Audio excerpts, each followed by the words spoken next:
Gemeinschaftsgeist auszeichnet und dazu auch noch ein sehr gelungenes Interface hat. Overmundo aus Brasilien, herzlich willkommen, Ronaldo Lemos und Alexandre Youssef von Overmundo aus Brasilien.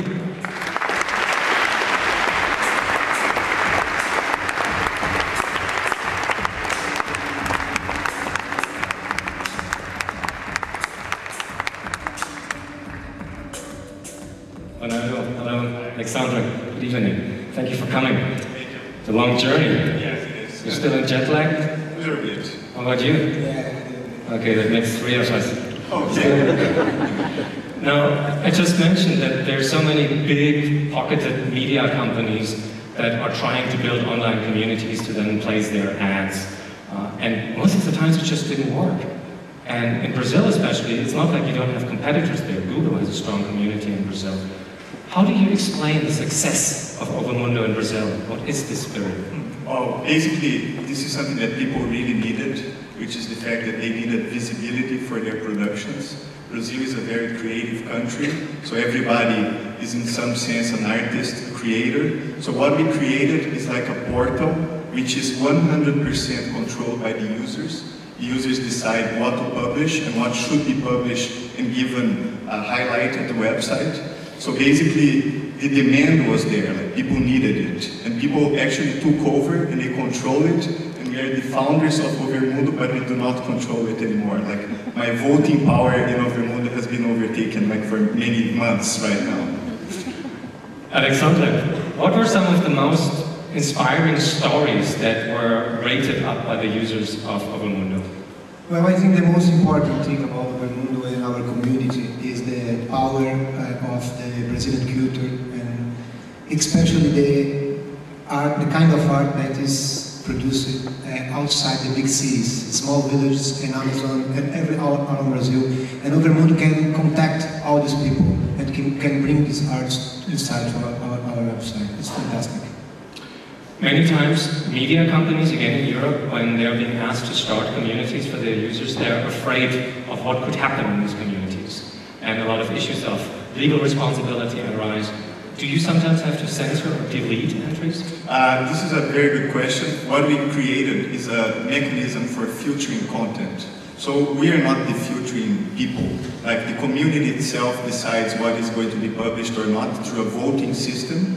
And whenever you establish a community field in a website, the content will become naturally more controlled by the community itself. And then it becomes legitimate. So at Overmundo, we were concerned at establishing fair rules. So we use, like, for instance, Creative Commons licensing. People know exactly how this website works, 100% transparent. So when you establish these things, people start to become confident, and they themselves control, like, deviation that may have to take place in an open community like that. Alexandre, there are so many communities here in Europe. People who start, actually not communities, but technical platforms for communities, and there's no community growing around them. And it seems like people overemphasize the engineering end of things and don't really pay enough attention to the human element of building a community. What advice would you give communities here in Europe when it comes to growing this community spirit? Well, one of the founders of Overmundo, who is not here today, hermano-vianna, who is one of the most important thinkers of Brazil, he created to help in the beginning of the Overmundo important connection with important persons inside each community, each village, each city, all around Brazil. So it helped a lot. Have the straight contact with the real people that is working about art and about everything. So you make sure that there's a real physical human presence, it's not all just online. Another blurring of borders here. Right. Great. Thank you so much for coming and congratulations. And good luck.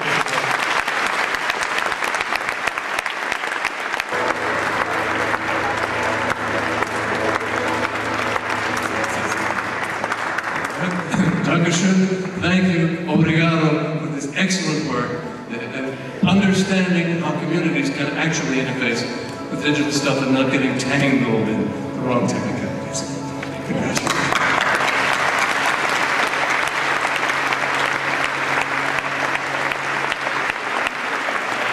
We just would like to say brief thanks for our community, from our partners that could not be here, for Petrobras, who believed in this project from the beginning. So that's it. Thank you. 21 bis 2 Uhr im großen Saal des Posthofs, und es gibt ja einen Shuttle-Service hier vor dem Haupteingang des Brocknerhauses, und zwar von 11:30 bis 11:30 rüber zum Posthof. Was an Großbritannien überreicht wird sie vom Vizebürgermeister und Kulturreferenten der Stadt Linz, Dr. Erich Watz. Tecnologias para